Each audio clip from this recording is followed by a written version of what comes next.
About $300,000 is how much Bachelor Anam Onyeka is saying that she, her family, her closest friends, and even a colleague were all scammed out of by one man. Man she once believed was her soulmate. His name? Martin Fursgaard Anderson. Charming blonde 6'3" real estate mogul who claimed he had royal ties, a booming tech business, and wealth that would one day be theirs to share. Instead, Onyeka was left with years of trauma and coming to TikTok to tell her story, which she calls the Danish deception. It's a 26-part story which she says began in June of 2022 when she decided to take a trip with her friend to Croatia. It was at a beach club when she noticed Martin immediately, and that was when he decided to approach her. He was confident, their chemistry was magnetic, and there was an instant spark. They exchanged social media and she saw him one more time before returning to the US, but it wasn't the last time she heard from him. He messaged her constantly, invited her to come party with him in Ibiza, and then eventually convinced her to join him for a work trip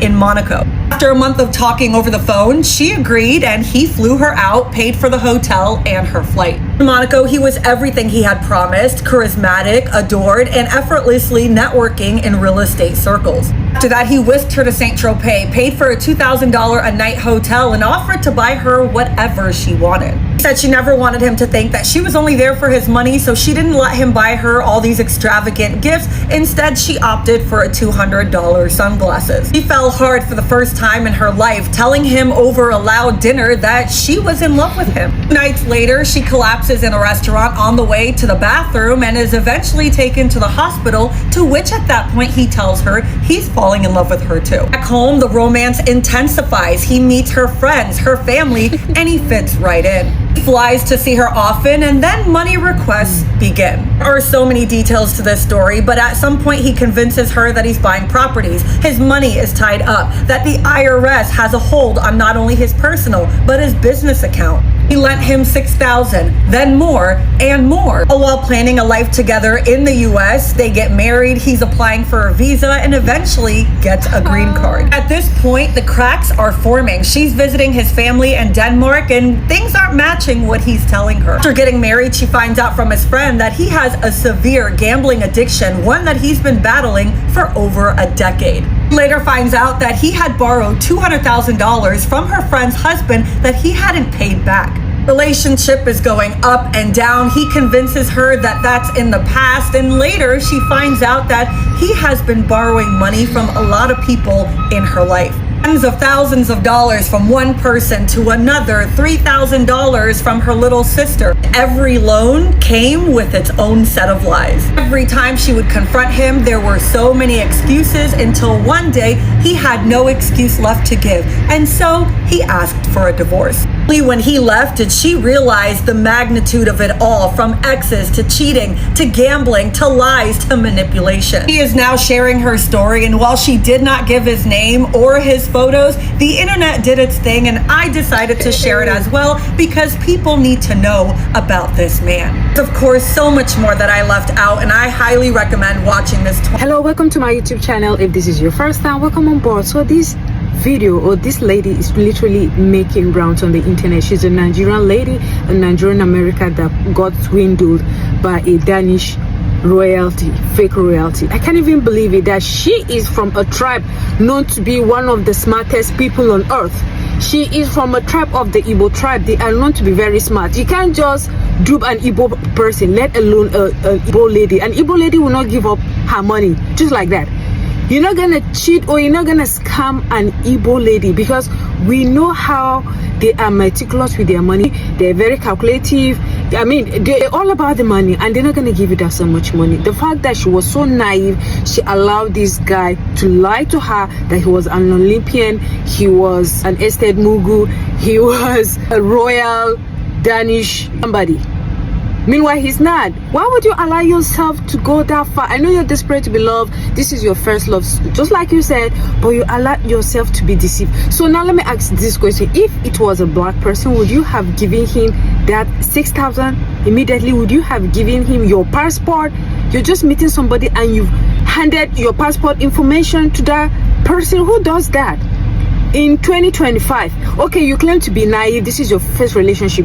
The social media is there, everything is there. What has been happening to people are always putting it on social media. So are you gonna tell me that you've never seen any of those people that had fallen victim of swindlers?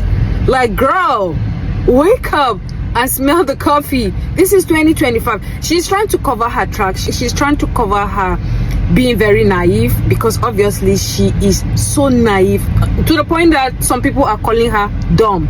Like, why would you even do that? You kept on giving him money to the point that he scammed you. 300,000, your family members included and friends. You saw all these things, but you kept on going on and giving him the money until he asked for divorce. Because at this point, you are willing to go and be hiding and giving all these social media aesthetics as if you are couple goals. Because this is what is given. Guys, please drop your thoughts in the comment, because this thing is crazy and this girl needs to be flogged, like literally, to wake her up from that. I don't know, is it because he's white? Because I can't even imagine it. Is it because he's white, that's why he kept swindling you? You kept giving him your money, he swindled your family members, friends, and the fact that he told you he has gambling addiction, but you still went ahead and you kept giving him. Guys, please drop your thoughts and let us know what you think about this girl, because at this point she is a disgrace to Nigeria. 26 part, which I did tag in my caption. The Danish Deception Part 1. Okay, so it all started in June of 2022. I was in a place in my life where I was working 2 jobs. I was working like a dog and I knew I needed a break.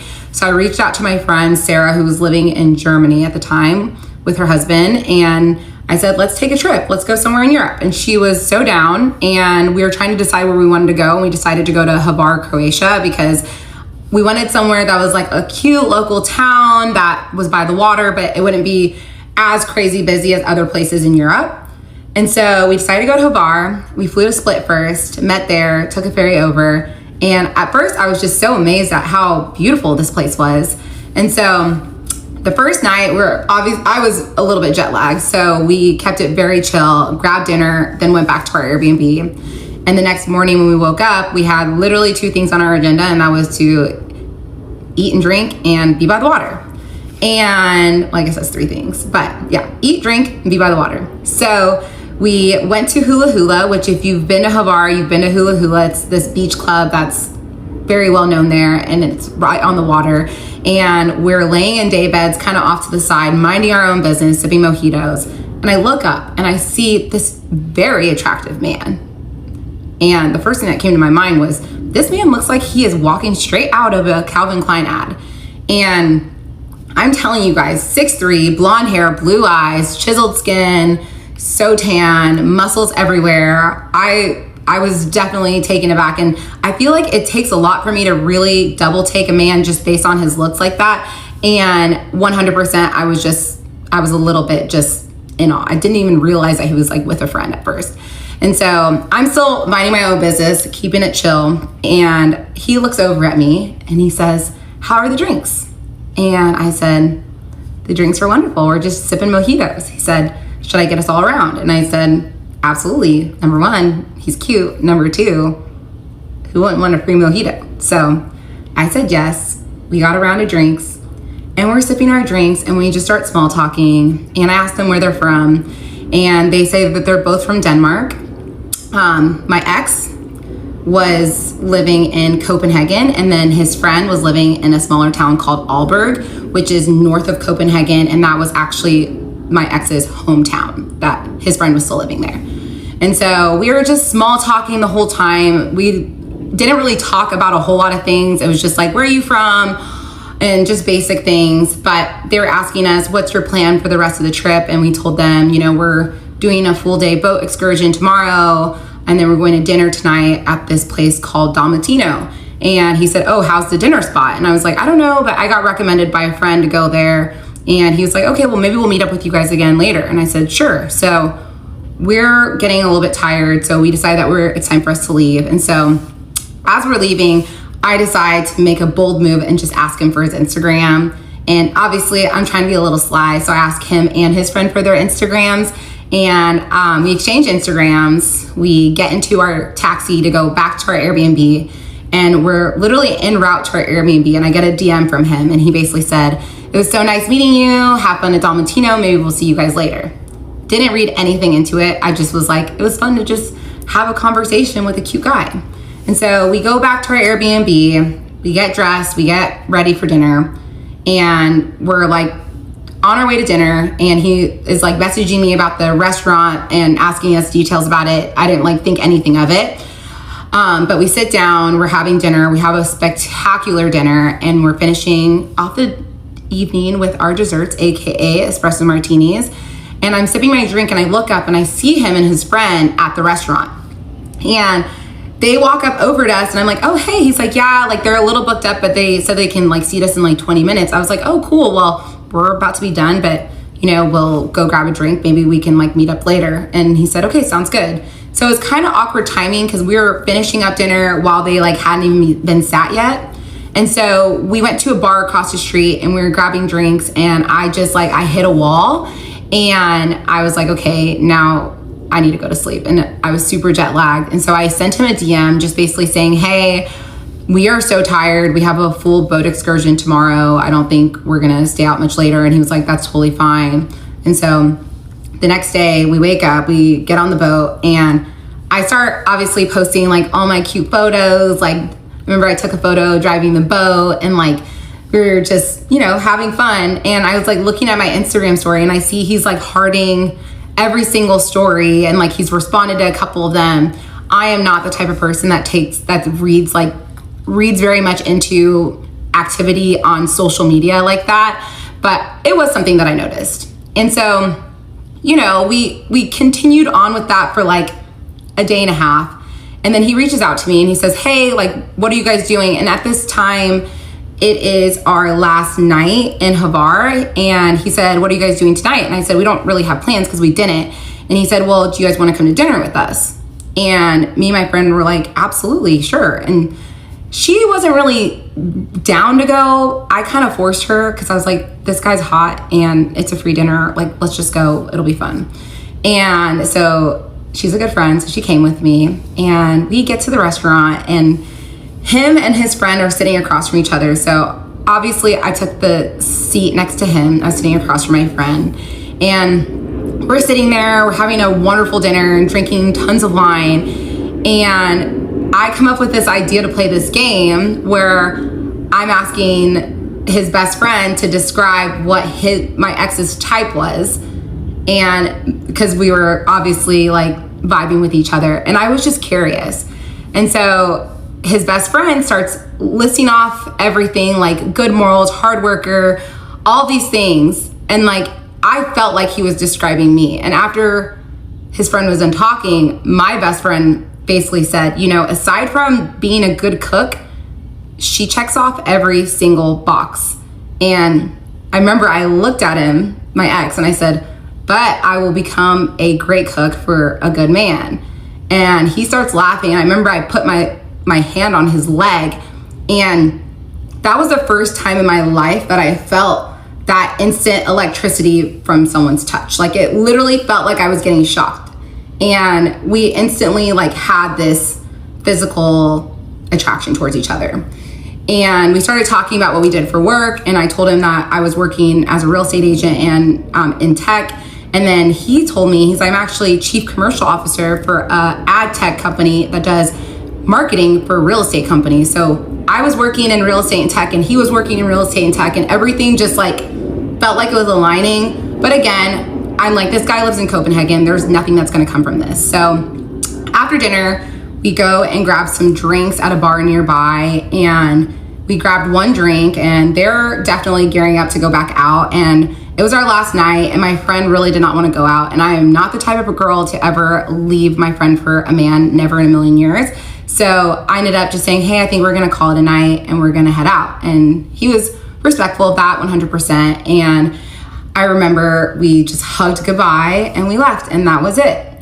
And so we're going back to our Airbnb, we're walking home, and I get a DM from him, and he said, "It was so nice meeting you. I hope it's not the last time. Also, South Africa is happening. I can see it." And the reason why he said that was because I was telling him that I had wanted to go to South Africa for that following Christmas.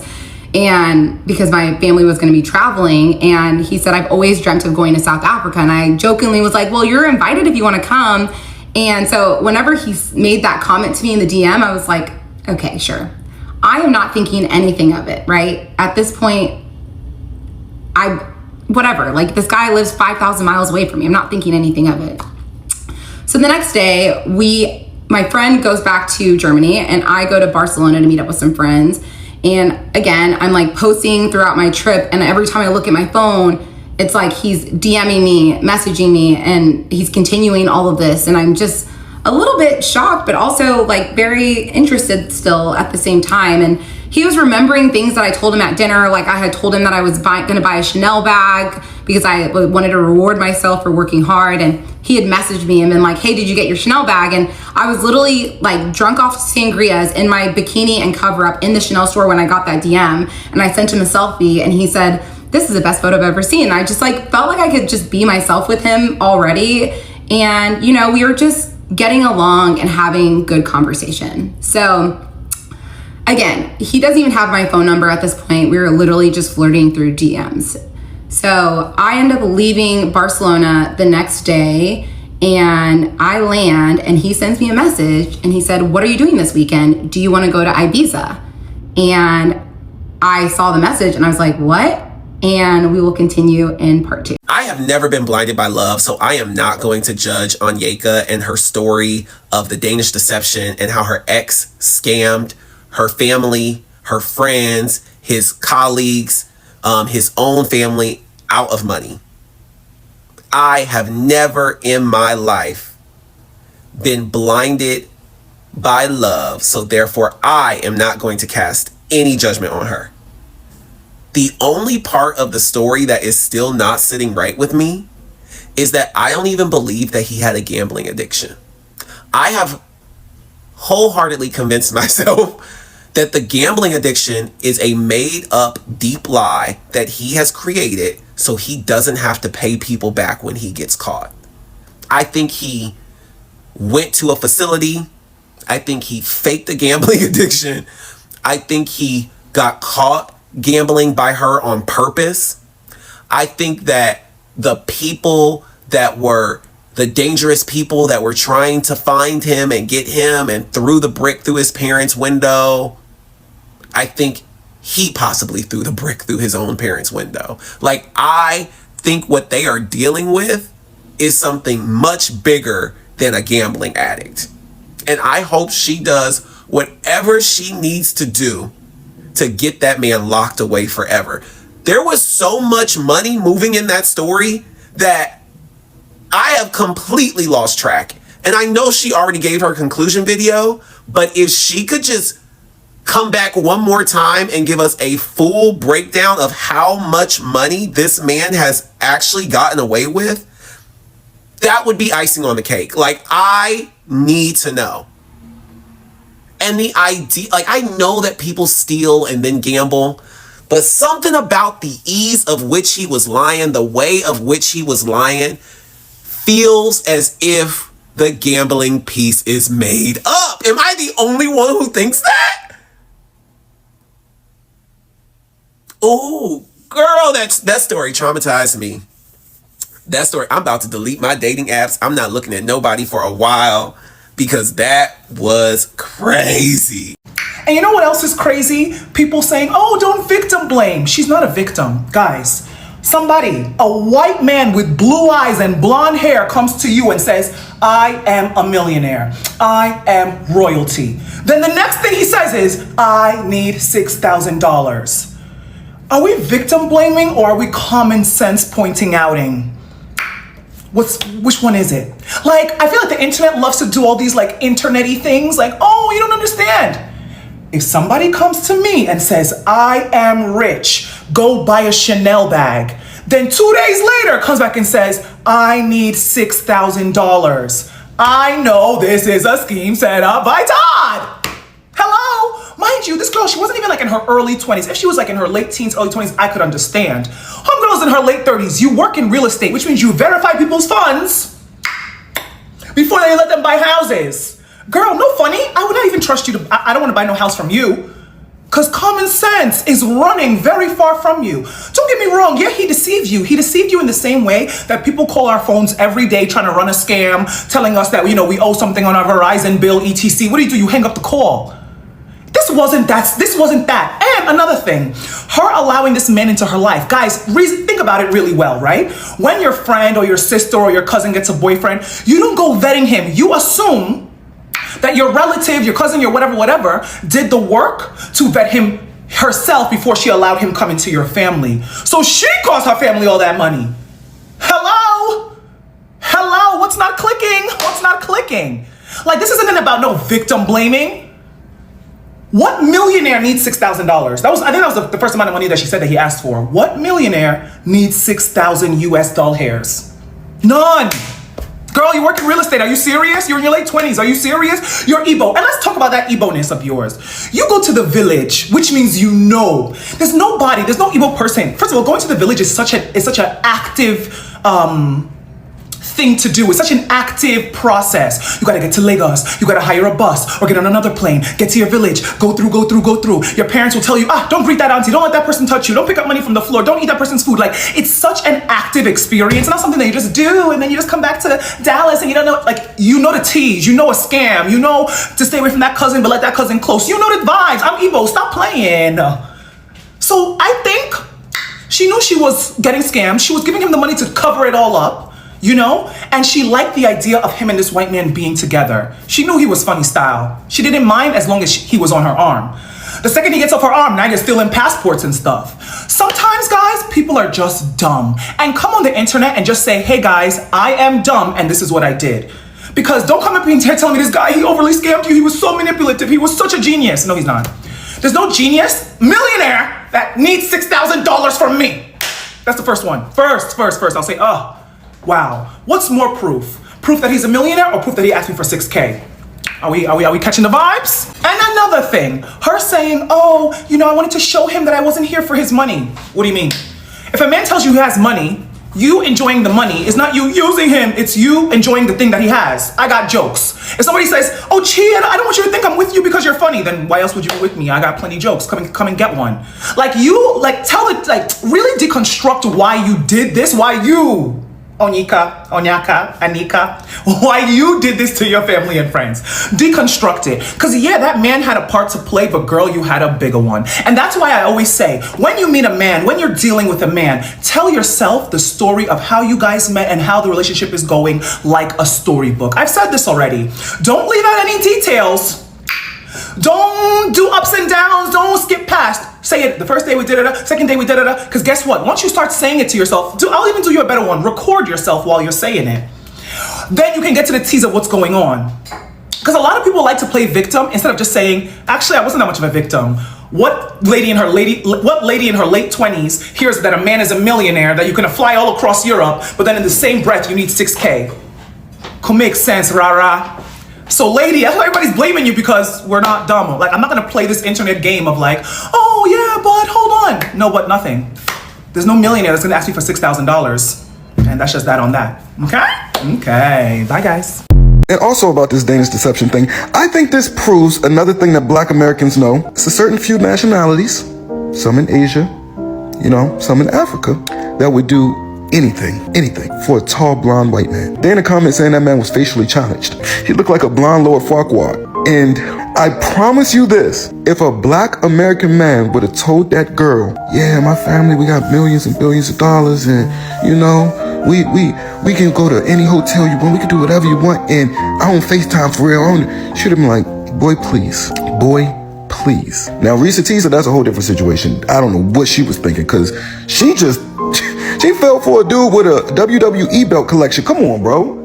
And then when we all found the picture of dude, we was like, nah, bro, you really thought that we all found the pictures of him in his room with them WWE belts. We was like, nah.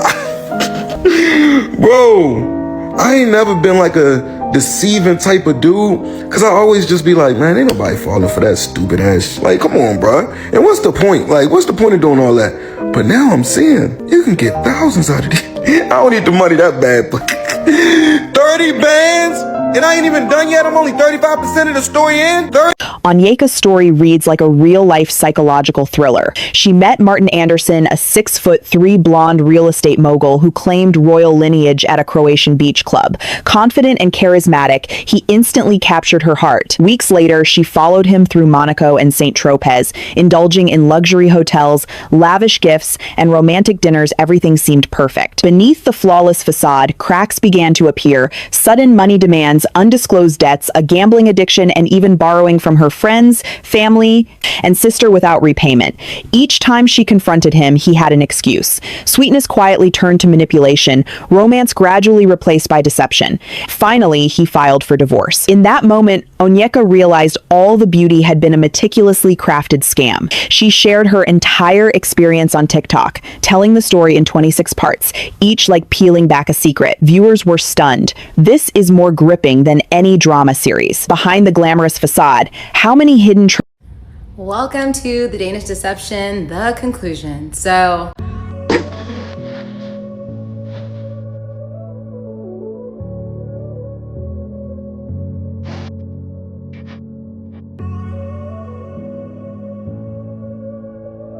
make a quick video to kind of like put a little bow on top of this present I just gave y'all. I'm obviously not a psychologist, but I have diagnosed him myself with narcissistic borderline personality disorder. If you're a psychologist, I'd love to know your thoughts, so comment below. But 100% I think he has that mental disorder in addition to his gambling addiction, which is just a recipe for disaster. I know a lot of you are wondering, how the hell did this man con this many people? And this is what I think. Someone might disagree with me. Number one, his looks. He's very charming, charismatic man. I've mentioned that multiple times. He's highly intelligent. He knows how to play with people's weaknesses. Like, I think that's why every single person he reached out to, he had different lies. He was a great listener and it was really easy to connect with him. And because of that, he was able to build so much trust with all of these people. And him being from Denmark didn't help. I feel like that piece was very critical in all of his different cons. I don't know how he conned people in Denmark. I'm sure he had some other way to do it, but yes, I have already received a lot of messages from people saying that my ex also conned them. I actually talked to a girl that dated him while he was with me and his ex. So now there's someone that was added into that mix. I also know that there's a group of people at a company he used to work with, and he conned tens of thousands of dollars from that company, and he actually ended up getting fired. So I'm learning a lot. Another ex-girlfriend reached out to me. I'm learning a lot. So at this time, I'm going to tell all of you, I'm not collecting tips because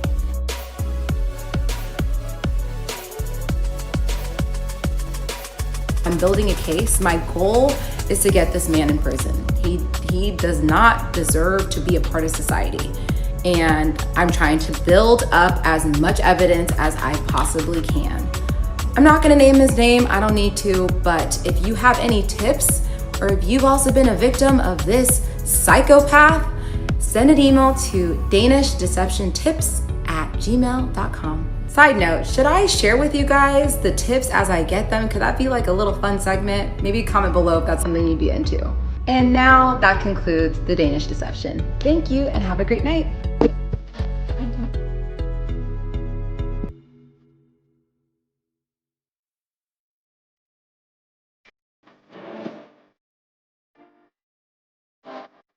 Yeah, she's upset because Black women are calling her out for the fact that she's not taking any responsibility in this whole situation. Yes, you were scammed, but also she played a responsibility in all this. She was the one who introduced man, I forget his Martin, into the circle.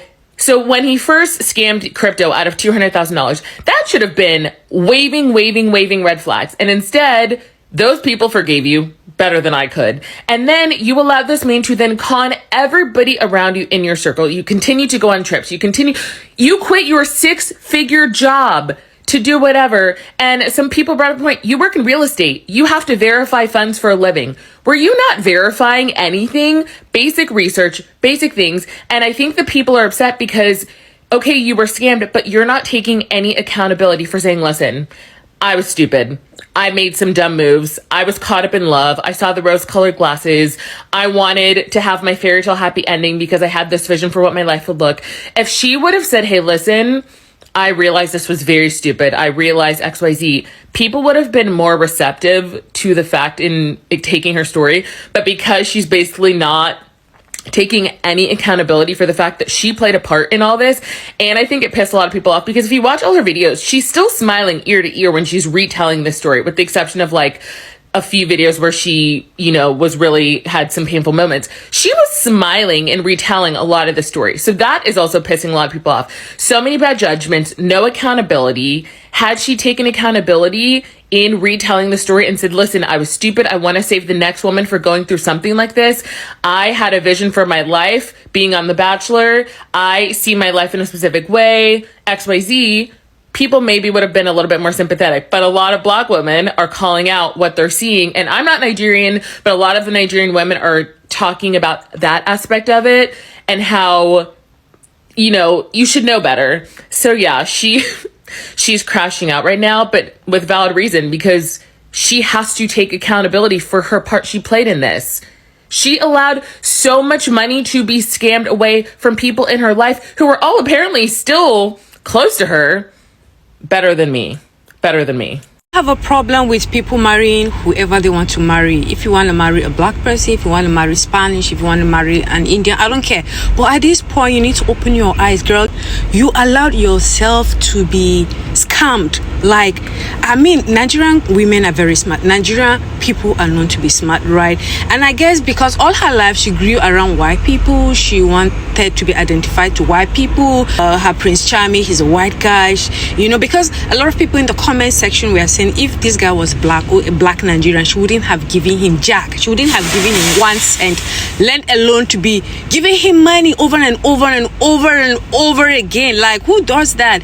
You know, I get it. Yeah, you see the white guy, you love white guy, you have proximity to white guy, because this is not just her. A lot of Nigerians, a lot of some Africans, and especially the Igbo people, they like marrying white people. I'm not saying anything is wrong with that, but they give themselves easily to white people, but they do not even do that to fellow Black Igbo people of their tribe. They don't do that, right? It's kind of crazy. And to think that you allowed yourself, you almost gave him your house, the deed of your house, his name was on it, right? And you gave him your credit card. Girl, who does that kind of love? Like in 2025. Oh my God, she's so naive to the point as if she's oblivious to what is happening. The social media is there. Everything that trends, it's always on social media. Are you trying to tell me that you've not heard what has happened to other people? This is kind of crazy. Guys, if you have got far in this video, please drop your thoughts as regards to this trending video, because at this point, this girl needs to be, you know, taken to rehab and re-evaluated, giving your hard-earned money to a colonizer. Girl, wake up. Guys, drop your thoughts in the comments. Hit on the subscribe button, hit on the like button, hit on the share button, and hit on the notification bell in order not to miss any of my videos. See you in the next one. Have a blessed day.